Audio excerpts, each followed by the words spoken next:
Hello, and we have an amazing London chef that we're going to enjoy talking tonight to, Josh Katz, which will be great. I'm just going to send him a invite. He's really, really lovely. I've enjoyed looking into his food. I have eaten at his place, which is very nice. There, Josh, I can see you there. If you send me a request, the double little smiley at the bottom, I've sent you an invite. But hi, Georgie, nice to see you there as well. And I'm not going to tell you too much because I just want to tell you when he's here so we can share everything. But I hope you've all had a good day and you've enjoyed the sunshine and have been out and about on this bank holiday Monday. Well, not out and about, within your locality. So Josh, if you request to join me, you're laughing. There we are, you got it. Well done. Okay, he's going to join us soon. I love it when people go, I'm not sure what I'm doing. Hello, Josh. Very Hi, nice Fran. to meet you. We got there Hi. in the end. How are you? You got there, don't worry. It always Yeah. works. I'm very, very well. Can I just introduce you to those who have joined us? So this is Josh Katz, the chef owner of Berber and Q, the restaurant, and also shawarma. And he's also written a very successful book called Berber and Q that came out in 2018. And I know an awful lot of people who have cooked out of that book and absolutely adore it. Oh, that's brilliant. Thank you. Yeah. Because you never know how many people are out there cooking from it, but it's good to know.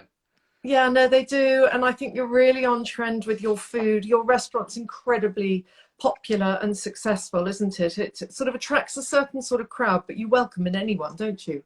Yeah, we do totally. I think just by the location of the first one was in Haggerston. So my parents' friends refused to come all the way to Haggerston. A lot of people ask. They say to me, "Where Haggle? Where?" They don't even know that it's in London, but it's just between Shoreditch and Dalston for anyone that doesn't know. But obviously it was in an area that was certainly when we opened very sort of, I guess the demographic was younger and so that was our core demographic certainly for the first few years. But then we also opened, a year later on Exford Market, and that's just, it's Boom. for everybody. Both restaurants are for everybody. I think, we also played our music quite loud in our first restaurant, which may have put off certain people. I don't know. I don't think so. I don't think so. Can I just ask you, now you went to university and you got a degree and you did a degree, postgrad? That's true. Yeah, I did a degree in history and politics at Birmingham, University of Birmingham. I didn't really know what to do or at the time, so I did history and politics, and then I went and did an MCom in Sydney. I did a business degree. So that was before I became a chef.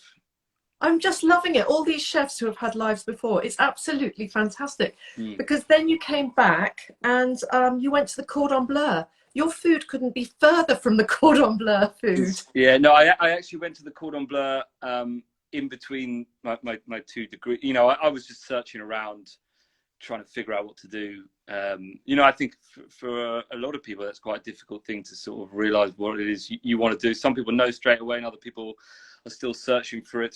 So I was sort of fumbling around with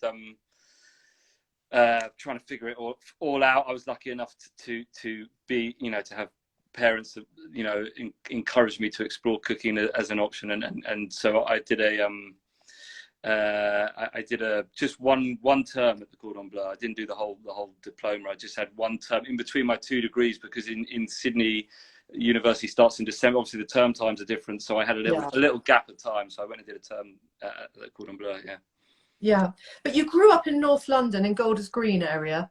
That's true. So you just, London's your home and you know it well. But you then went and worked at the Galvin Bistro Deluxe on Baker Street. That's right. And had a great time there. Now no longer there, unbelievably, but yes. Yeah, that was a great restaurant.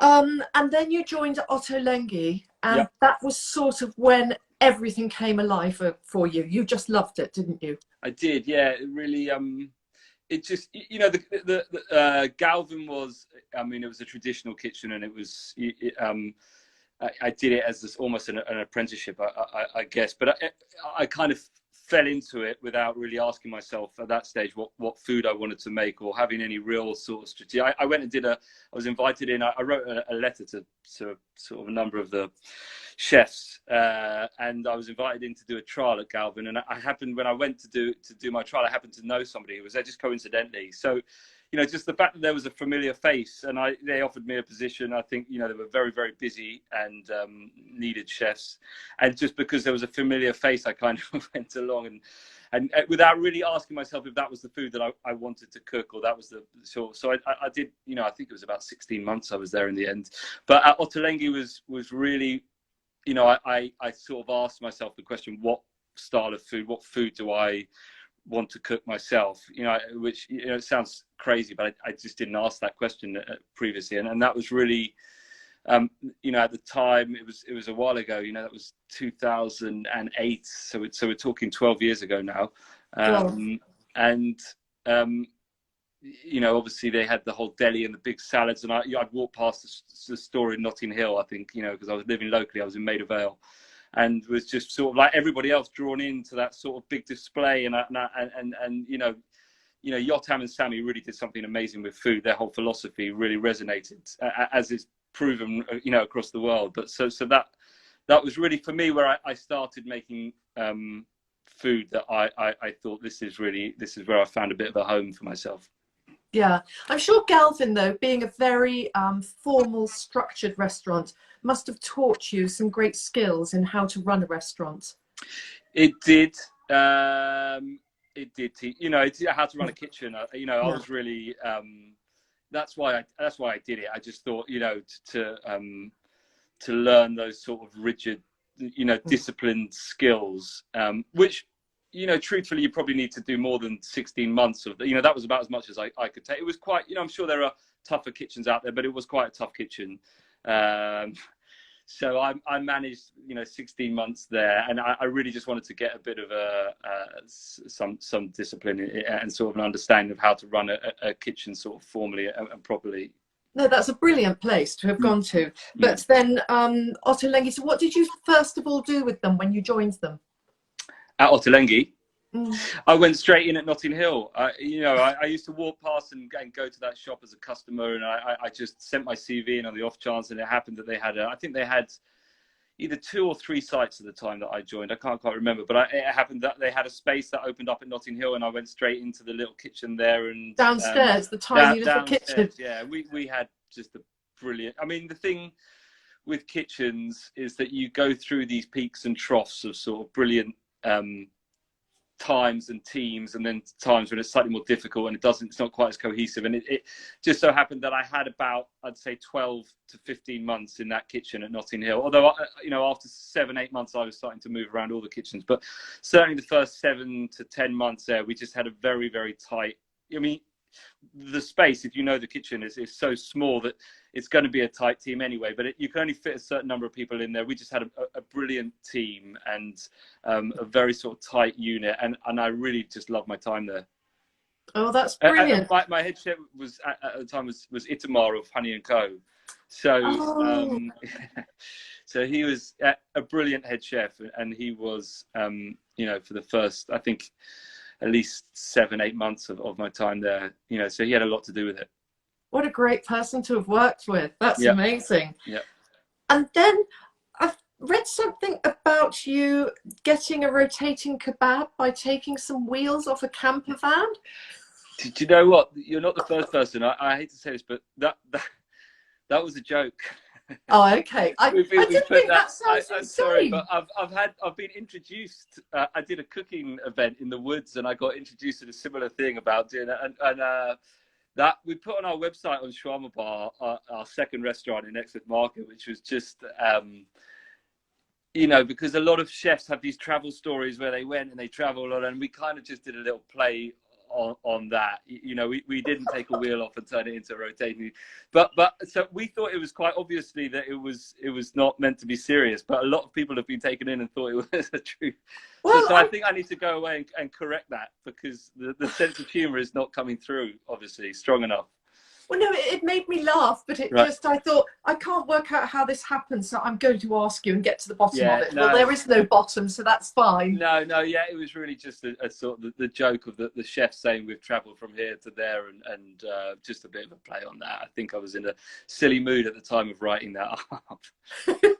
Because you contribute to, we'll talk about your restaurant in a minute, but you contribute also, you've contributed to Sainsbury's magazine, the Big Green Egg, you have worked for them, Yeah, and well, Time yeah. I Out. mean, yeah, I've contributed a few recipes, but I haven't actually worked for Big Green. But sure, yeah, done some Well, you stuff. contribute, and you're Yeah, on their site, and you're cooking and showing, and yeah, you know, you're one of their favoured chefs because you understand fire, I guess. yeah. Well, yeah.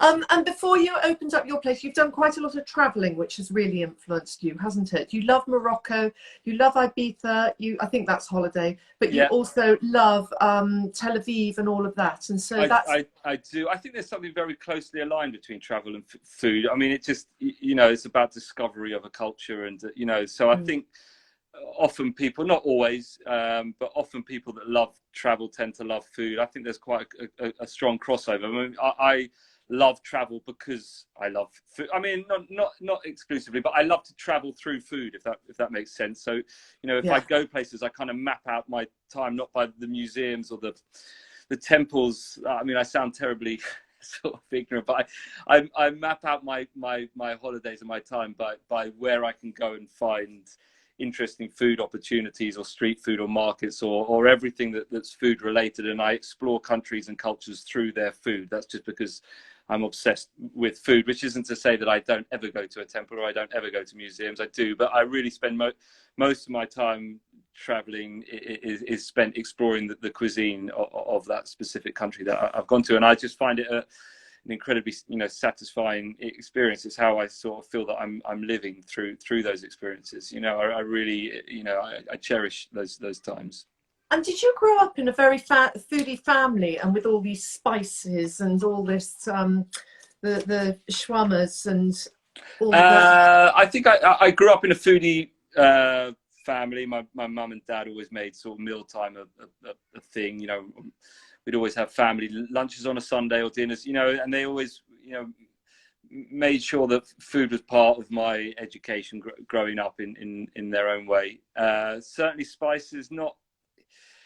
I mean, that it wasn't like we ate bland or, you know, but I don't think I got my love of sort of punchy flavors necessarily through my family. I think that was more just my own exploration. I was living on the Edgware Road for about 6 or 7 years, and working at Ottolenghi, and just through travel was really where I started to sort of pick up that love Yeah. of those sort of flavors. Yeah. Because you're known for your food being rustic and punchy and technicolor and bold. And I think I chose all those. I described my food as that, yeah. yeah, no, and that's how you describe it. And I think that's how people accept it because they love it. Like the reviews you've had, like when Grace Dent went and ate at your restaurant, she said she went home and researched if she could buy a house around the corner so she could eat there regularly. Yeah, And you know, it was a nice thing to say. You know what? I love Jay Rayner came in a few weeks after we opened, and his first line of his review was Josh Katz cooks in Technicolor, and I loved that because that is what I try and do. yeah, he sort of nailed it. I mean, you know, that there are all different styles of food and cooking, and certainly, you know, there'll be a lot of people that very, very simple, I guess, the St. John way of cooking, the purity of the ingredient. That just hasn't been my way. I kind of try and punch people in the face. So I'm no. not sure if it's the most subtle approach, and I'm not sure if everybody would consider it the most refined but that's always been my style is sort of bright colors and large flavors and sort of try and hit all the different taste points.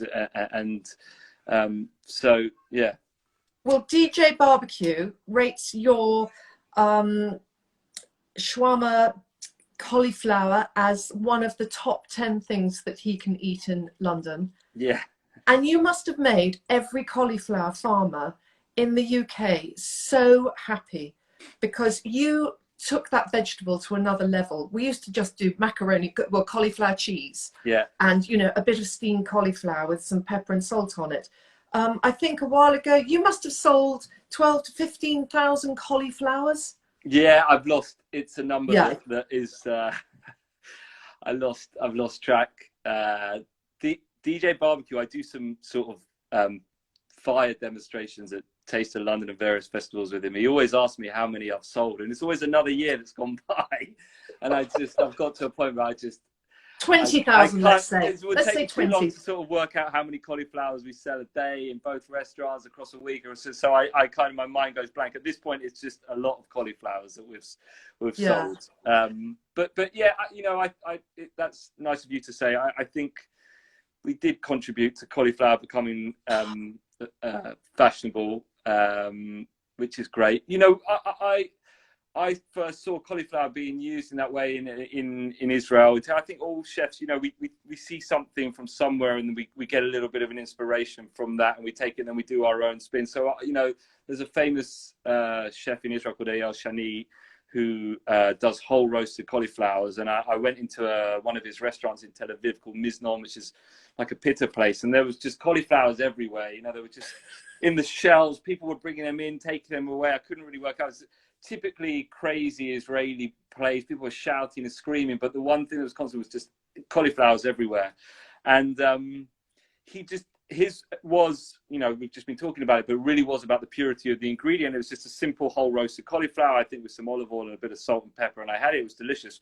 But it's planted a seed for me, and I just thought we could do a version of this and sort of, you know, do what I do to food, which is sort of put a load of colors and different flavors and spices and take my spin on it. And that's really what we did with that dish. I never thought it would, you know, get the kind of traction that it has. Interestingly enough, my business partner Mattia, when we were doing the tastings before we launched, you know, and we'd lay everything out. I had a little basement flat in Hackney, and I was cooking everything from there. And that was the dish, and he said, this is going to be the dish that sort of is the one that everybody talks about, you know. And he was quite right, you know. That was so yeah, that's you had everyone 2 years ago talking about cauliflowers. Yeah. Now, can you take us through how people, because you're not open and they can't come to your restaurant to have your famed cauliflower, how they can roughly do it at home to as best as possible? Because it's the heat, isn't it, that's quite hard? It's actually a relatively, you know, straightforward and simple. It's just a number of steps, and a few of them are crucial, and you have to get them right. You know, we parboil or blanch our cauliflower. Again, you know, that varies according to, sometimes we get cauliflowers that are the size of my head, and sometimes we get them the size of your fist. So you can never give an exact time. Yeah. We boil for 7 minutes, which is roughly what we find. That's the key step, is just trying to get it to a point where it's not taken too far that it's mushy and too soft, and it still retains a sort of bite, or is al dente. And then we rub it in a load of butter, which, you know, always makes everything taste better. So it's not, shawarma is actually, it's incorrectly called shawarma. Shawarma is, you know, is for meat that's turning on a spit, but we just use a spice. We use the shawarma spice that goes on our meat for making shawarma, and we put that into butter, and then we smother the whole thing in lots of butter and roast it. We kind of blast it in the oven, very, very high temperature, just to sort of blacken it on the outside, and then we finish it on the grill. It's those 3 steps, and then, you know, it's good tahina or tahini, you know, that we make into tahina sauce, but you need good tahini, pomegranate molasses and pomegranate seeds, and, you know. But what I always invite, and in the book, you know, is to invite people. Or what I think cooking is about is to sort of free people up to sort of try their, you know, it's not. I know a lot of chefs, and this obviously comes down to your, I guess, your level of comfort in the kitchen, or how confident you are. But I always try and invite people to sort of use the recipe as a base and then put their own spin. You know, we put pomegranate seeds and green chili, but if you put red chili and I don't know, dried apricot that you diced up on top, would also be delicious. So you know, a lot of what I want to try and do, our food philosophy, is to try and provide a base of ideas that then other people can take. And if you have the confidence, and obviously if you don't, you can follow the guidelines exactly as they are, but to try and use them and then you know, come up with your own spin on it. Yeah. So no, that's good. That's really good advice. Can I just ask you, how do we spot good tahini? I think, you know, Greek people might hate me for saying this, but we find sort of Lebanese, Palestinian, Israeli tahini. You know, Ethiopian tahini is amazing. I'd stay away from Greek and Cypriot tahini. I think they make a lot of amazing things, the Greek and Cypriots, but tahini is just one that and so we tend to go by area or you know where they come from, and then it's just really it comes down to sort of your capacity for taste, and it should have its consistency, and it's those are just should it be really solid and hard, or should it be thin? It depends. I've had good tahini that is quite thin, and I've had good tahini that is quite solid. So when it's really solid, it's quite hard to mix and break down. It is, yeah. I mean, you need to go at it with water and get into it. But it should have a sort of nutty, smooth richness to it that you can just some you just taste, and in its raw form, I can just have it. You know, it's just delicious as it is, and some are noticeably better than others. The same with anything. Same with the pomegranate molasses or a vinegar or a olive oil. You know, you can just taste are of a superior quality, and that yeah. And do you get yours from a specialist supplier? We get it's called SH Yaman. It's from our supplier is Lebanos, and they supply us with sort of Middle Eastern, specifically Lebanese. A lot of the grocery, the sort of corner shops on Edgware Road, around there stock. There's, I think it's Al Nabir or SH Yaman, which are great quality tahinis. There's also an Israeli one called Al Art, or it might be Palestinian. Sorry, forgive me. Al Arts, which is okay. Yeah. No, that's really good. If you get a chance and you can take pictures and post them somewhere, people would love to see, because everyone's asking about tahini. Right. Because it seems to be the ingredient. What is a either where to get brand? it or which brand. It's up to you. I'm sure you'll do something fantastic. Your Instagram is amazing. Yeah. I just want to eat everything. Thank you. And then going back to your classic, because you were talking about how once before you don't just have to cook meat on the grills, you love to bring vegetables to life. Yep. And you'll put any of your vegetables on your grill, and then you'll pack them with punch and colour and variety, because once they're blackened and smoked, they taste more interesting than just baked or boiled in water. Yep. And so vegetarians can go to your place quite happily, can't they? Yeah, absolutely. I mean, we didn't open with the idea of being a sort of, our thing was a grill restaurant. It wasn't a meat restaurant or and in fact we were quite pleased that the cauliflower shawarma picked up the traction that it did, because it kind of presented us in a way that we wanted to be perceived, which was that vegetables are important. They're not just a side, but that they have their own place on the menu. We never presented them really as a side dish. I'm trying to think back to the early menus, but I don't think we ever had them. They were always just a sort of small plate or a plate in of itself. And I do, not just because it's a hot topic currently. Vegetables are always, have always played an important part of the food that we make, and always will. So yeah. Obviously, some vegetables come up, work better on the grill than others. It's not, you can't like everything on the grill, but some but if it can be grilled, we try. Yeah. And with your lamb, for your lamb shawarma, do you get your lamb in England? We do, from Swaledale. Oh, do you? You still get it from Swaledale? From Delicious. Swaledale. Yeah. I don't know if you know Swaledale Foods, but they're the area of Swaledale, which is, so our lamb comes from there, which we just think everything that Swelldale produce or bring into us is brilliant. Yeah, yeah. And you particularly like the shoulder, and you particularly like rubbing it with all your spices and then cooking it long and slow. Sorry, can you just have you got your daughter? Is Delilah there? Yeah, can you hear her? I don't know if you can hear her. No, we can't. Right, it's fine. Don't worry. She can come and join in if she likes. Don't worry. It's fine. She looks very cute. It's screaming outside the door. I was conscious of the fact that you might be able to hear it. Sorry, Frank, could you repeat the question? No, don't worry.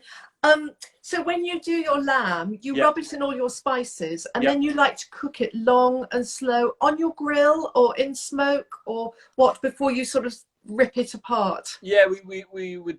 I mean, it depends what cut of lamb, but you know, our shoulder, for example, we would cook it low and slow on. I mean, in the restaurants commercially, we'll have a smoker that we would smoke the lamb, but you can cook it in a barbecue indirect, where I don't know if people are familiar with indirect and direct grilling, but most barbecues, it's charcoal barbecues, you can build a sort of little fire that's offset, and you can slowly cook your lamb on the side. A barbecue is essentially an oven, really. I mean, it's you can convert it in. I think a lot of people think of barbecues as just a sort of grilling device, where like you would grill a hamburger or sausages directly over the charcoal, and there's that whole panic of having to like flip them all before they all burn, and you put them all off.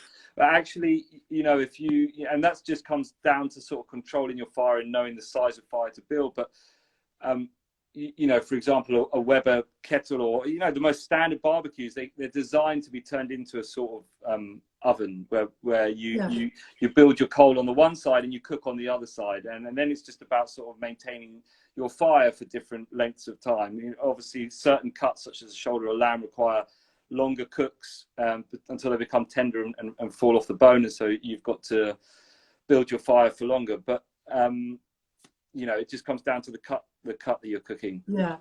And you baste it constantly throughout the cooking?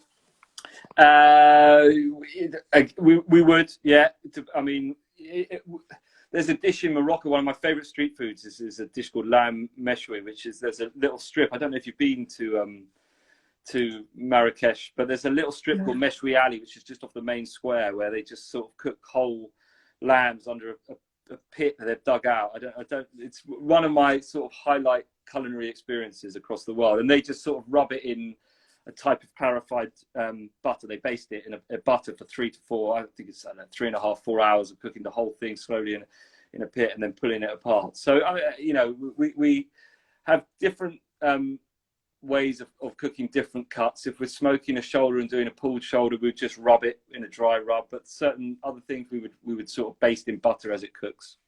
Okay. And if people don't have a barbecue, they could always, if they live most probably in the countryside, dig a fire pit, couldn't they? And then put their meat on that, and then use some tin foil to trap the heat in or something. No, you're not keen on that, I can tell. But you could, as in a pit in the ground. Yeah. You could dig a pit in the ground. Yeah, of course you could dig a pit. I mean, that's a slightly, that there are techniques of, exactly. If you live in where you have the space to do so and digging up, there are all sorts of techniques out there for, building ash underground and then wrapping your cut in tin foil or banana leaf or whatever. There's lots of different techniques from all around the world of cooking under the ground. You can do that for sure. Have you learnt all these techniques when you've gone travelling and you've seen people cooking them in different ways and you've gone up and said share? Or have you just picked it up, you've got a sense for it? A little bit of share. Some, under the ground cooking, I haven't spent much time, just because I've born and raised in London, and so we don't really get, my parents wouldn't have been too keen with me digging up their garden to sort of, that I'm not sure would have gone down too well. So I never had, and then our restaurants are, in central London-ish or East London. There's not a huge amount of space available or to do those sort of things. So you're confined. We've done pit cooking at Meatopia. We cooked sort of a load of goat.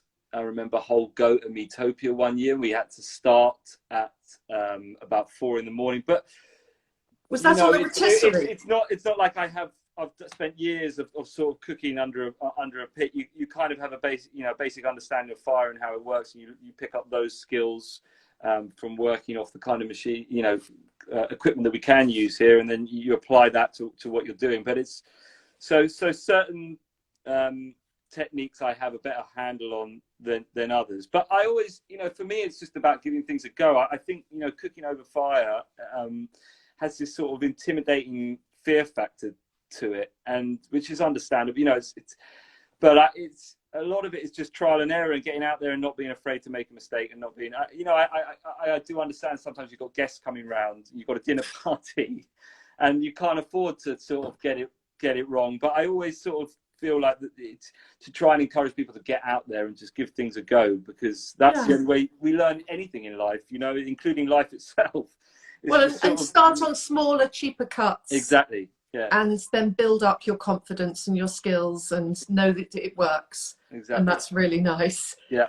In your restaurant, you're quite known for your cocktails as well, aren't you? We are, yeah. We always wanted to make that an important thing, to make drinks, so.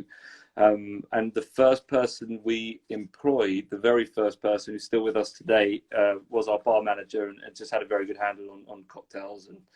And so we've always made that a big part of, because I think a restaurant can express itself creatively through its food, but it can also express itself creatively through its drinks menu and through, the cocktails that it serves. And it's a big part of the sort of atmosphere that's created. So.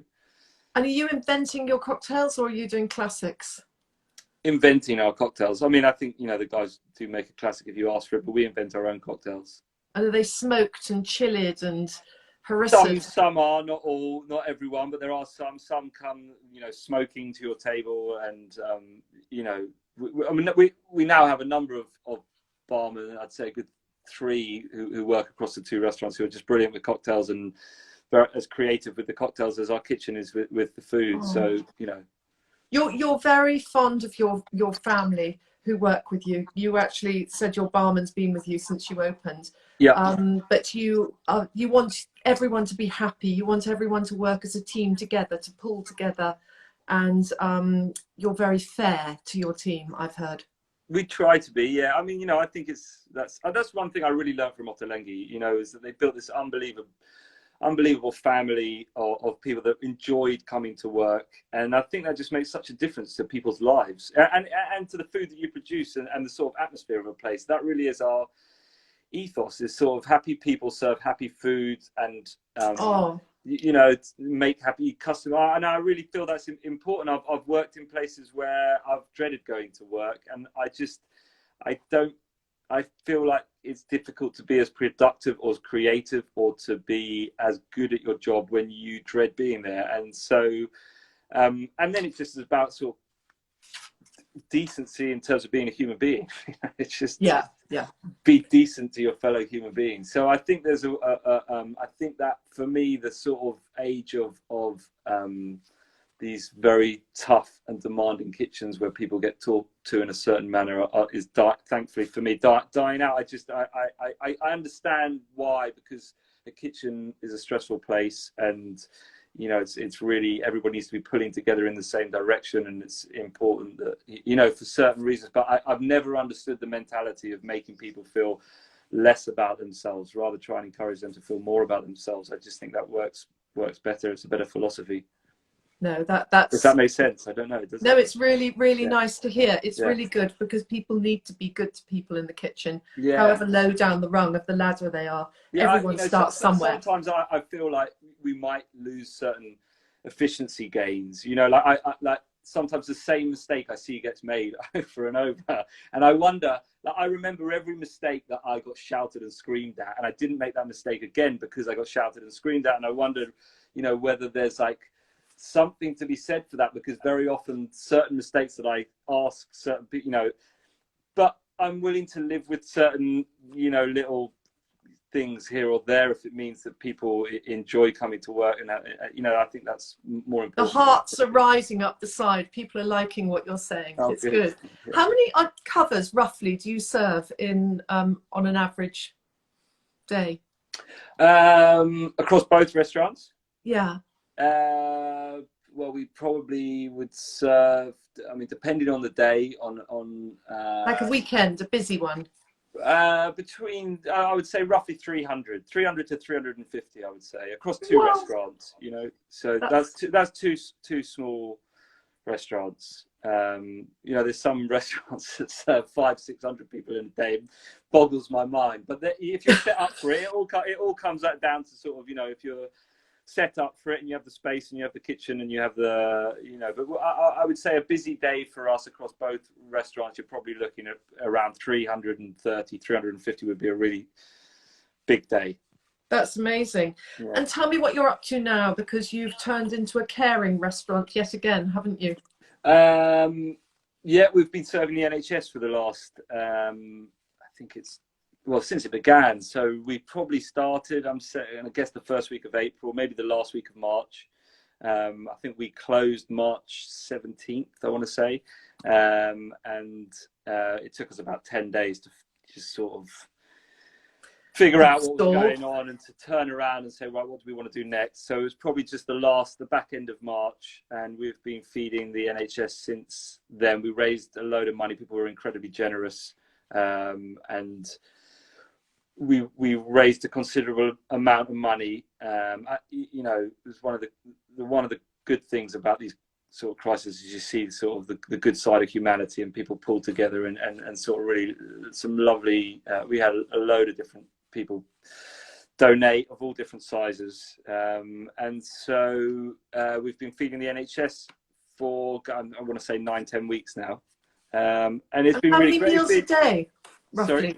How many meals a day? 200 we've been saying. It started out about 100, and then we just sort of vamped up as we went through the process, and I think we've sort of peaked at about 200. I think we now serve, you know, to around 9 different institutions, 6 hospitals, 2 care homes, and 1 mental health institution. Although a couple of the hospitals are starting to say that they're getting to a point where they don't need to, or so. I think just this week we've come off with a couple of the hospitals. But you know, it's been really lovely to sort of receive these emails from people on the front line telling us what a difference it's made to their day and to their week, and how they look forward to it, and to feel that it's made some sort of small tangible difference to them has been a really amazing experience. Yeah.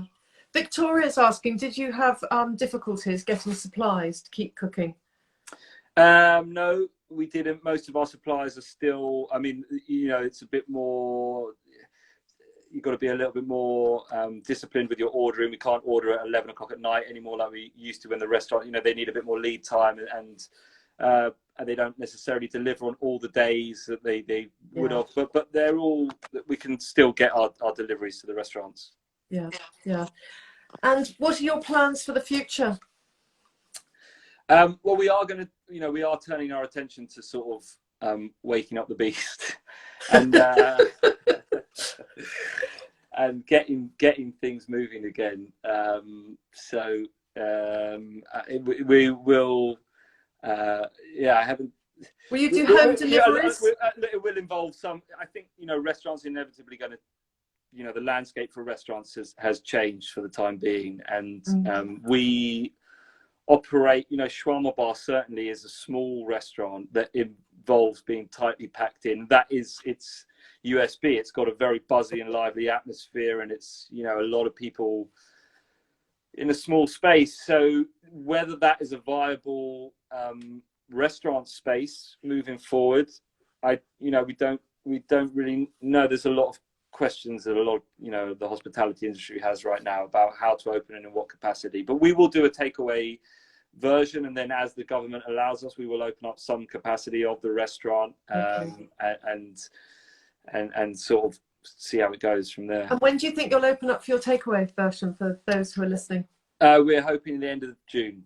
Look at the end of June. Brilliant. Yeah, so we're going to run the NHS. I think we've got another. We wanted to really do the sort of 3 months, see it through the peak, and ultimately the money that we raised is almost running out. So we will look to do another week or 2 weeks of the NHS, and then we will turn our attention to doing. We're going to offer some sort of. I know a lot of restaurants are doing these takeaway packs to cook at home, barbecue packs. But we feel we could offer some, you know, the cauliflower shawarma as a pack for people to cook at home, and then we'll sort of do takeaway and delivery from both sides and see how it goes.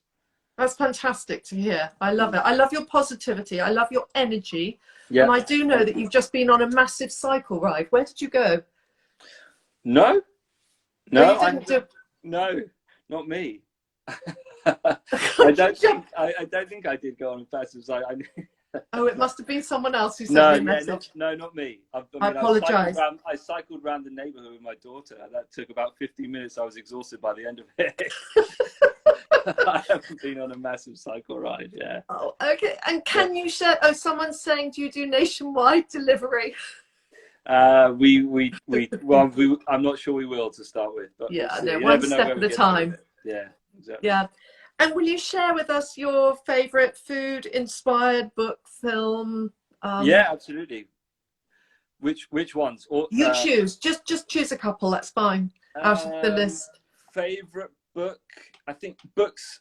I mean, I have hundreds of cookbooks. I collect them. I think a lot of people, chefs or otherwise, write. For me, they're a real collector's item. And so I have different books, some that sort of never really get used because I just find them so beautiful and I want them to sit and just sit on a coffee table and I can flick through it and I don't want to get it trashed. And then certain books that I use the whole time that are just really sort of, I'm cooking a lot out of, I don't know if you know the Jelena, the restaurant in LA, but they have a beautiful cookbook that is very, it's just, I haven't had a bad recipe from it, and I think the recipes are very doable and very, for a home cook. And so the Jelena cookbook, I love. What's their style of food, Jelena? Californian, I think, with sort of I would want to say Italian slight angle to it. It's got a funny spelling, which is Gjelina, Jelena, but it's an amazing restaurant, one of my favorite restaurants in LA. Just a brilliant restaurant, and their cookbook is equally brilliant. That's a new one. That's a good tip. Thanks. Yeah, so I tell everyone about that one. What other books? I think Yotam just makes beautiful and brilliant cookbooks, and Jerusalem is one that I go back to time and time again. There's a barbecue book called Smoke and Pickles by a chef called Ed Lee, which is sort of a Southern American comfort food book that I love. Also not a very well-known one, but I think is a brilliant book, and anybody who's sort of into barbecue, or not necessarily barbecue, I wouldn't necessarily classify it as a barbecue book, but a sort of Southern comfort food, Southern American with the sort of Asian angle. Those are great. And can I ask you one more question? Yeah. What's your favourite bit of kitchen kit? However small or big, it doesn't matter. That's a good question. I mean, I love KitchenAid. Good KitchenAid. Mine's broken at the moment. I had to get in a sort of a missing cog that I now have to take the whole thing apart and try and put it back together. I'm terrible with DIY, but I'm really missing not having my KitchenAid, my little stand mixer. I love also just a simple microplane. I think I use a lot because I grate my garlic, and I find a good microplane is a really sort of inexpensive bit of kit that I use. It's a fab bit of kit, and grating your garlic is really, really good. Do you peel it before? Someone taught me to just grate it without peeling it because the peel stays on one side and the flesh all goes through. Oh wow, that's a good tip. I always peel mine, or I always peel it. I never tried it like that, but I'm going to. Yeah, well, just be careful. No, I love microplanes. They're fantastic. Listen, it's been absolutely brilliant talking to you, Josh. Thanks very much for joining us and giving us your time. And I wish you all the very best. And thanks for all that you're doing for the NHS. And good luck with the restaurant. And if you want a good book, buy Berber and Q. Thank you so much. Nice to chat, friend. Thank you very much. Bye. Thanks a lot. See you later. Bye. Bye.